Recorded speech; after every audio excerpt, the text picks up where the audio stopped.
Star জলসার অন্যতম জনপ্রিয় ধারাবাহিক রোশনাই, যার মুখ্য চরিত্রে অভিনয় করছেন অভিনেতা শন বন্দ্যোপাধ্যায় এবং অভিনেত্রী অনুষ্কা গোস্বামী। এই ধারাবাহিকে অনুষ্কা আর শনের জুটি ভালো প্রশংসা অর্জন করেছে। তবে আচমকাই ধারাবাহিকের মাঝপথে ব্যক্তিগত কারণের জন্য সরে দাঁড়ালেন অনুষ্কা। তার বিপরীতে আসতে চলেছে অন্য কেউ, কিন্তু কে তিনি? অবশেষে সামনে এলো সেই খবর। রোশনাই ধারাবাহিকে অনুষ্কার পরিবর্তে এবার থেকে নায়িকার চরিত্রে দেখা মিলবে অভিনেত্রী তিয়াশা লেপচাকে।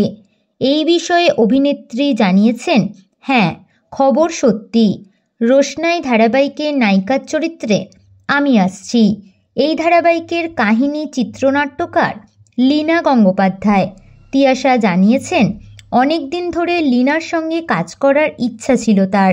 অবশেষে সেই ইচ্ছে পূরণ হচ্ছে।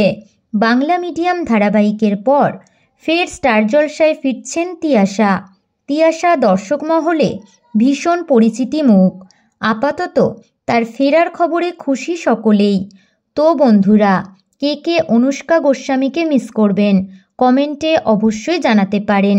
বিনোদন জগতের এরকমই নতুন আপডেট পেতে আমাদের চ্যানেল টলিটাউনকে সাবস্ক্রাইব করে পাশে থাকা বেল আইকনে ক্লিক করতে ভুলবেন না।